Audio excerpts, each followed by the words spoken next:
Hello and welcome to വണ്ടി Malayalam. So ഇന്നത്തെ video എന്ന് പറയുന്നത് നമ്മുടെ ഏറ്റവും പുതിയ 2024 മോഡൽ TVS ജൂപ്പിറ്റർ 110 ഒരു ലോങ് ടൈം റൈഡ് റിവ്യൂ ആണ്. ഏകദേശം 10 ദിവസത്തിൽ മേലെ ഈ ഒരു സ്കൂട്ടർ എന്നോടൊപ്പം ഉണ്ടായിരുന്നു. ഏകദേശം 300+ കിലോമീറ്റേഴ്സ് നമ്മൾ ഈ സ്കൂട്ടർ ഓടിച്ച് നോക്കി. ആ ഒരു ഓടിച്ച് നോക്കിയതിൻ്റെ ബേസിസിൽ ഇതെങ്ങനെയുണ്ട് വാങ്ങാൻ, അല്ലെങ്കിൽ വാങ്ങിയതിന് ശേഷം നമുക്ക് ഡെയിലി ഉപയോഗിക്കാനൊക്കെ ഇത് കംഫർട്ടബിൾ ആണോ, എഫിഷ്യൻ്റ് ആണോ, എന്തെങ്കിലും പണിയുണ്ടോ എന്നുള്ള കാര്യങ്ങളൊക്കെ തന്നെയായിരിക്കും. അതേപോലെ തന്നെ ഈ സെഗ്മെൻറ്റിൽ വരുന്ന നമ്മുടെ യമഹ ഫസീനോ, ഹോണ്ട ആക്റ്റീവ പോലുള്ള വാഹനങ്ങളുമായിട്ട് കമ്പയർ ചെയ്യുമ്പോൾ എത്രത്തോളം നമ്മൾ ഈ ഒരു വാഹനത്തെ കൺസിഡർ ചെയ്യണം എന്നുള്ള കാര്യങ്ങളും കൂടെ ഞാൻ ഇൻക്ലൂഡ് ചെയ്യുന്നുണ്ട്.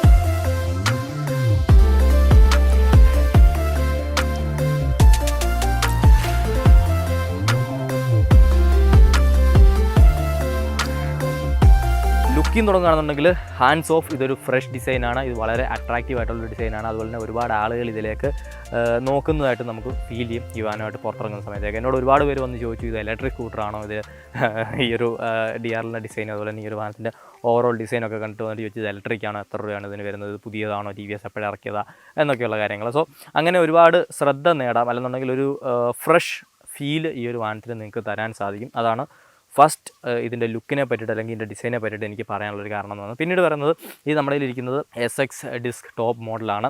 ഈ ഒരു മോഡൽ നമുക്ക് ഇൻറ്റഗ്രേറ്റഡ് സിഗ്നേച്ചർ LED ലാംപ്സ് ആണ് വന്നിരിക്കുന്നത്. അതായത് ഫ്രണ്ടിലെ ആ ഒരു DRL ആണെങ്കിലും ബാക്കിലെ ടെയിൽ ലാമ്പ് ആണെങ്കിലും അതൊരു സിംഗിൾ സ്ട്രിപ്പ് പോലെയാണ് പോയിരിക്കുന്നത്. അതിൽ തന്നെയാണ് വാഹനത്തിൻ്റെ ഇൻഡിക്കേറ്ററും ഇൻറ്റഗ്രേറ്റ് ചെയ്തിരിക്കുന്നത്. അത് വളരെ പ്രീമിയമായിട്ട് നമുക്ക് ഫീൽ ചെയ്യുന്നൊരു ഫീച്ചറാണ്. കാരണം ഈ ഒരു ബഡ്ജറ്റിൽ വരുന്ന ഇതുപോലുള്ള ഒരു സ്മോൾ കപ്പാസിറ്റി ഫാമിലി സ്കൂട്ടറിലൊന്നും തന്നെ നമുക്ക് ഇതുവരെ കാണാൻ സാധിക്കാത്ത ഒരു കാര്യമാണ് ഈ കാണുന്ന സിഗ്നേച്ചർ ലൈറ്റ്സ് എന്ന് പറയുന്നത്. അതെന്തായാലും ഈ ഒരു വാഹനത്തെ മറ്റ് ഇതിൻ്റെ കോമ്പറ്റീറ്റേഴ്സിൽ നിന്നും ഒരുപടി മുന്നിൽ നിർത്താനായിട്ട് സഹായിക്കുന്നുണ്ട്. ഇൻറ്റഗ്രേറ്റഡ് ടേൺ ഇൻഡിക്കേറ്റേഴ്സിൻ്റെ കാര്യം പറയുമ്പോഴത്തേക്ക് അതിൽ മറ്റൊരു ഫംഗ്ഷൻ കൂടെ വന്നിട്ടുണ്ട്.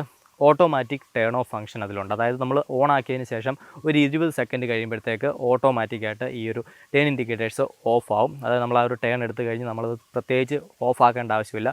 പലരും മറന്നു പോകുന്നൊരു കാര്യമാണ്. ഇതുപോലെ ഇൻഡിക്കേറ്റർ ഇടും, പക്ഷേ പിന്നീട് അത് ഓഫാക്കാൻ മറന്നു പോകും. അത് വെച്ചിട്ട് ഒരുപാട് ദൂരം ഓടിക്കും. അത് പല തരത്തിലുള്ള അപകടങ്ങൾക്ക് കാരണമാകുന്നൊരു കാര്യമാണ്. കാരണം പുറകെ വരുന്ന ആളുകൾക്ക് മനസ്സിലാവില്ല നിങ്ങളിപ്പോൾ തിരിയാനാണോ ഇല്ലയോ എന്നുള്ളത്. സോ ആ ഒരു സിറ്റുവേഷൻ ഒഴിവാക്കാൻ വേണ്ടി ഇതിൽ automatic turn indicator cut off function വന്നിട്ടുണ്ട്. അതേപോലെ തന്നെ ഇതിൽ നമുക്ക് ഹസാർഡ് ലൈറ്റും വരുന്നുണ്ട്. പക്ഷേ അതിൻ്റെ സ്വിച്ച് നിങ്ങൾ ഇവിടെ ഒന്നും നോക്കിയാൽ കാണാൻ സാധിക്കില്ല. കാരണം ആ ഒരു ഹസാർഡ് ലാമ്പ് ഫംഗ്ഷനും ഈ ടേൺ ഇൻഡിക്കേറ്റർ സ്വിച്ചിൽ തന്നെയാണ് TVS ഇൻറ്റഗ്രേറ്റ് ചെയ്ത് കൊടുത്തിരിക്കുന്നത്. ആ ഒരു ടേൺ ഇൻഡിക്കേറ്റർ സ്വിച്ച് ഒരു 5 സെക്കൻഡ് നമ്മൾ പ്രസ് ചെയ്ത് പിടിക്കുകയാണെന്നുണ്ടെങ്കിൽ വാഹനത്തിൻ്റെ ഹസാർഡ് ലാമ്പ് ഓൺ ആകും. സോ ആ ഒരു ഫീച്ചറും ഈ ഒരു വാഹനത്തിലുണ്ട്. അതേപോലെ തന്നെ നമുക്ക് എമർജൻസി ബ്രേക്ക് ലൈറ്റ്, അല്ലെങ്കിൽ എന്താ പറഞ്ഞത്, അതിനകത്ത് ഒരു പേര് പറയായിരുന്നു, ഒരു ഫാൻസി നെയിമുണ്ട്, ലൈക്ക് എമർജൻസി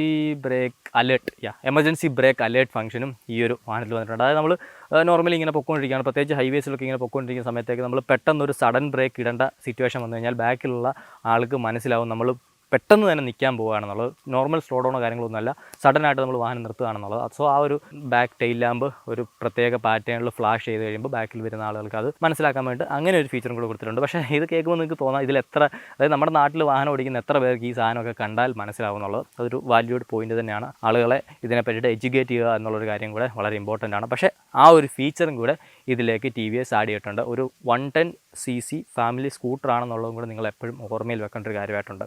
അത് ഒഴിച്ച് നിർത്തിക്കഴിഞ്ഞാൽ വളരെ സിമ്പിൾ ആൻഡ് മിനിമൽ ആയിട്ടുള്ള ഡിസൈനാണ്. ഒരുപാട് സ്റ്റിക്കർ വർക്കുകളോ കട്ട്സോ സ്കൂപ്സോ ഒന്നുമില്ല. വളരെ എലഗൻ്റ് ആയിട്ടുള്ള, വളരെ പ്രീമിയം ആയിട്ട് തോന്നിക്കുന്ന നൈസ് ഡിസൈനാണ്. മാറ്റ് കളേഴ്സിലും ഗ്ലോസി കളേഴ്സിലുമായിട്ട് ഏകദേശം 6-8 കളേഴ്സിൽ ഈ ഒരു വാഹനം വരുന്നുണ്ട്. അതുപോലെ തന്നെ ടോട്ടൽ 4 വേരിയൻറ്റ്സ് നമുക്കിതിന് വരുന്നുണ്ട്. നോർമൽ ബേസ് വേരിയൻ്റ് ആയിട്ട് വരുന്നത് ഡ്രം ബ്രേക്ക് വേരിയൻ്റാണ്. ഡ്രം ബ്രേക്ക് വിത്ത് അലോയ്, അതുപോലെ തന്നെ drum brake with smart X connect, അതുപോലെ തന്നെ disc with smart X connect എന്നിങ്ങനെ 4 വേരിയൻസിലായിട്ടാണ് വരുന്നത്. ഇന്ന് നമ്മുടെ ഒപ്പം ഉള്ളതിൻ്റെ ഏറ്റവും ടോപ്പ് വേരിയൻ്റാണ്. ഡിസൈൻ കഴിഞ്ഞാൽ ഇതിൽ ഏറ്റവും കൂടുതൽ തന്നെ ഇമ്പ്രൂവ് ചെയ്യുന്നൊരു കാര്യമാണ് ഇതിൻ്റെ യൂട്ടിലിറ്റി എന്ന് പറയുന്നത്. അതായത് ഒരു ഫാമിലി സ്കൂട്ടർ നമ്മൾ വാങ്ങിക്കുന്നത് എന്തൊക്കെ കാര്യത്തിനാണ്? നമ്മളെന്തായാലും ട്രാക്കിൽ ഓടിക്കാനോ അല്ലെങ്കിൽ ട്രാക്ക് റേസ് അടിച്ച് പൊട്ടിക്കാനോ ഒന്നുമല്ല.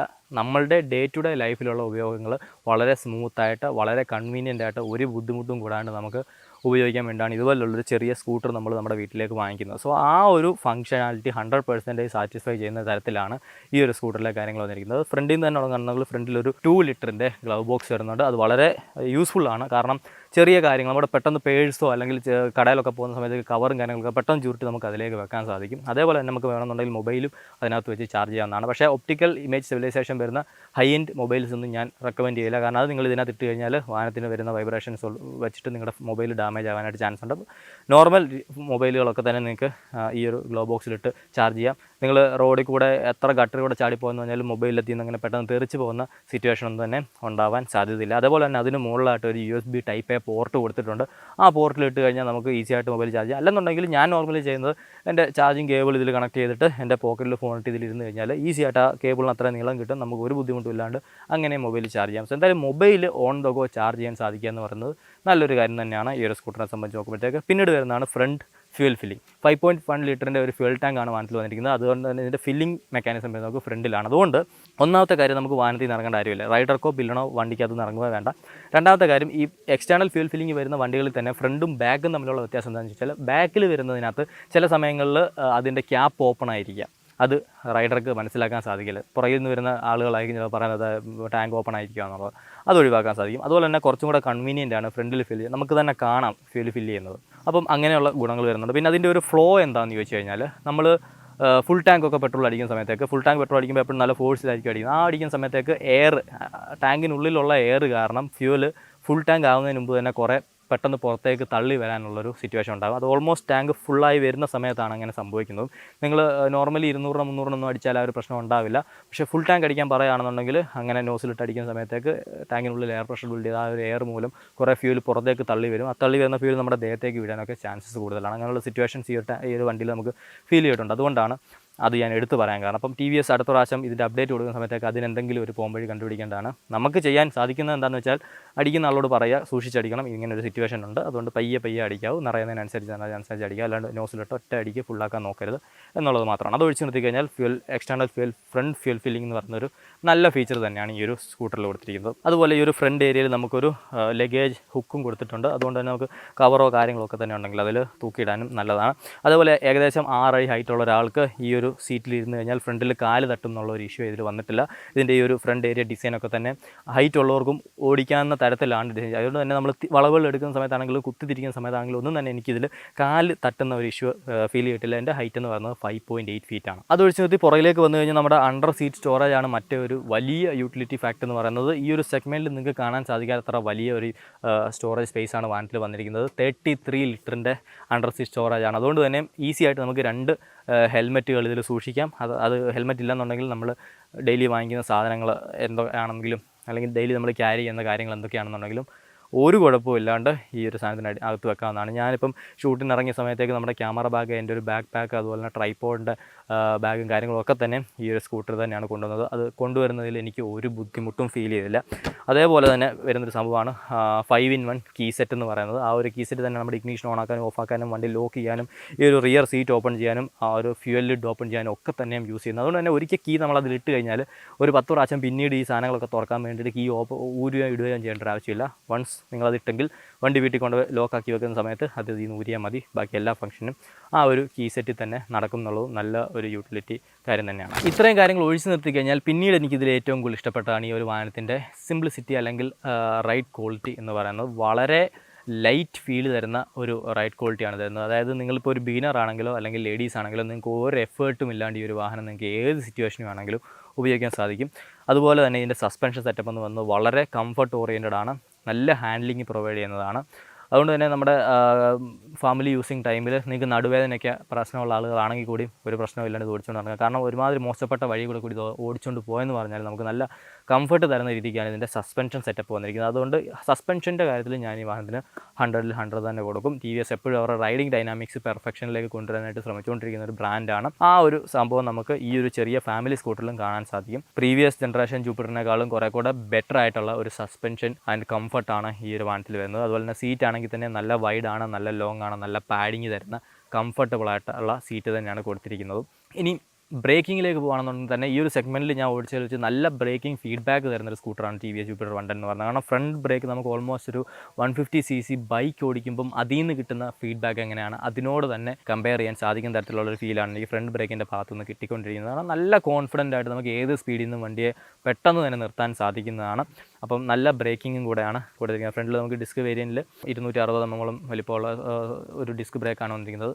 ഞാൻ എടുക്കുമ്പോൾ നിങ്ങൾ ഫ്രണ്ടിൽ ഡിസ്കുള്ള മോഡൽ തന്നെ എടുക്കാൻ ശ്രമിക്കുകയെന്ന് ഞാൻ റെക്കമെൻഡ് ചെയ്യും. കാരണം ഡ്രമ്മിനേക്കാളും കുറച്ചും കൂടി എഫിഷ്യൻ്റ് ആയിട്ട് വാഹനത്തിൽ നിർത്താൻ സാധിക്കുന്നത് ഡിസ്ക് ബ്രേക്കിലാണ്. സോ ട്രൈ ചെയ്ത് നോക്കുക. നിങ്ങളുടെ ബഡ്ജറ്റിനനുസരിച്ച് നിങ്ങൾക്ക് പറ്റുമെന്നുണ്ടെങ്കിൽ ഒന്ന് പുഷ് ചെയ്തിട്ട് ഡിസ്ക് ബ്രേക്ക് വേരിയൻറ്റിന് എടുക്കുകയാണെങ്കിൽ ബെറ്റർ ആയിരിക്കും.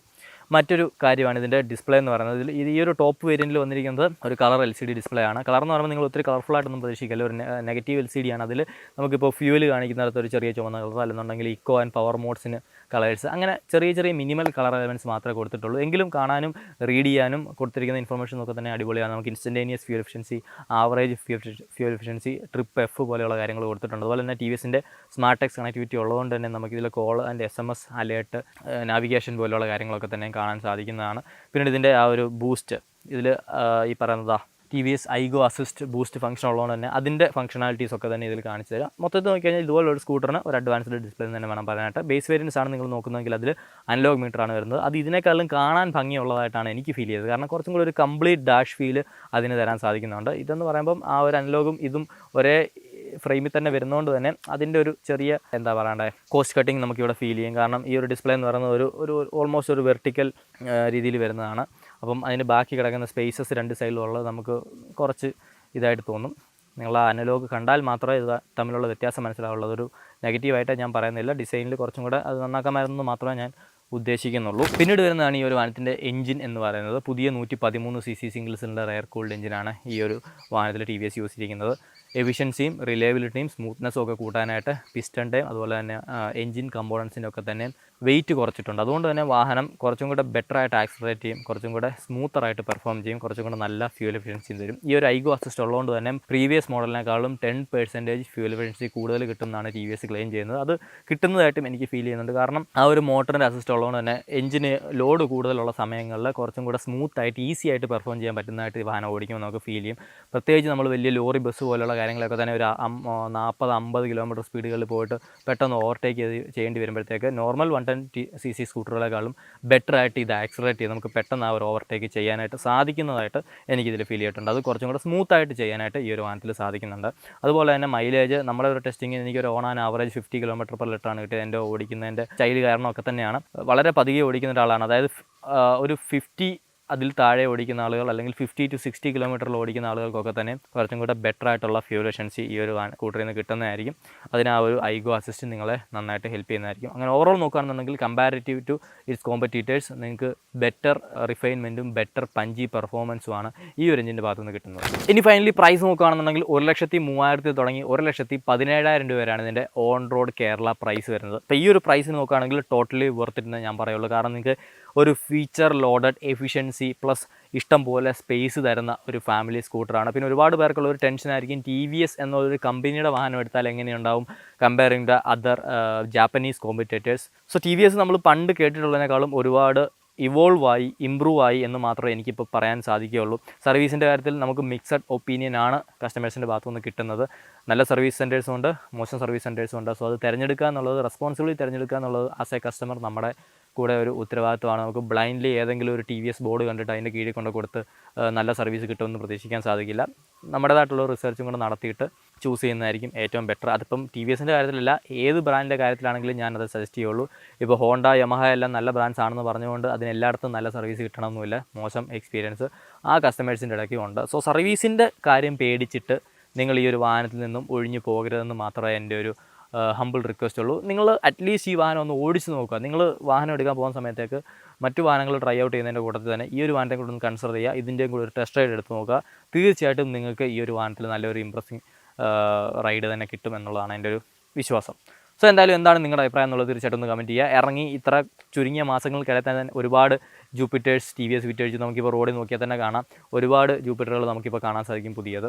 അപ്പോൾ അതൊക്കെ തന്നെ ഈ ഒരു വാഹനത്തിൻ്റെ ആ ഒരു ക്വാളിറ്റി ഇത് ആളുകളിലുള്ള അക്സെപ്റ്റൻസിയാണ് നമുക്ക് മനസ്സിലാക്കാൻ സാധിക്കുന്നത്. സോ എന്തായാലും എന്താണ് നിങ്ങളുടെ അഭിപ്രായം എന്നുള്ളത് തീർച്ചയായിട്ടും ഒന്ന് കമൻറ്റ് ചെയ്യുക. ഈ ഒരു ജൂപ്പിറ്റർ ഓൺ ചെയ്യുന്ന ആരെങ്കിലും ഉണ്ട് നിങ്ങളെന്നുണ്ടെങ്കിൽ തീർച്ചയായിട്ടും എന്താണ് നിങ്ങളുടെ യൂസർ സൈഡ് എക്സ്പീരിയൻസ് എന്നുള്ളത് ഉറപ്പായിട്ടും കമൻറ്റ് ചെയ്യണം. എങ്കിൽ മാത്രമേ ഈ ഒരു വാഹനം എടുക്കാനായിട്ട് കൺഫ്യൂസ്ഡ് ആയിട്ട് നിൽക്കുന്ന ആളുകൾക്ക് കുറച്ചുകൂടെ ക്ലാരിറ്റി കിട്ടുകയുള്ളൂ. എന്തായാലും വീഡിയോ ഇഷ്ടപ്പെടുന്നു വിചാരിക്കുന്നു. ഇഷ്ടപ്പെടുമെങ്കിൽ തീർച്ചയായിട്ടും ലൈക്ക് ചെയ്യുക. അതുപോലെ തന്നെ മറക്കാണ്ട് ചാനൽ സബ്സ്ക്രൈബ് ചെയ്യുക. നിങ്ങൾ ഒരുപാട് പേര് സബ്സ്ക്രൈബ് ചെയ്യാണ്ടാണ് നമ്മുടെ ചാനൽ കണ്ടുകൊണ്ടിരിക്കുന്നത്. അങ്ങനെയുള്ള ഒരാളാണ് നിങ്ങളെന്നുണ്ടെങ്കിൽ തീർച്ചയായിട്ടും സബ്സ്ക്രൈബ് ചെയ്ത് കൂടെ ഒന്ന് സപ്പോർട്ട് ചെയ്യുക. അടുത്തൊരു വീഡിയോയിൽ മറ്റൊരു വാഹനോട് കാണുന്നത് ഇസ്മിനി ജിത്ത്.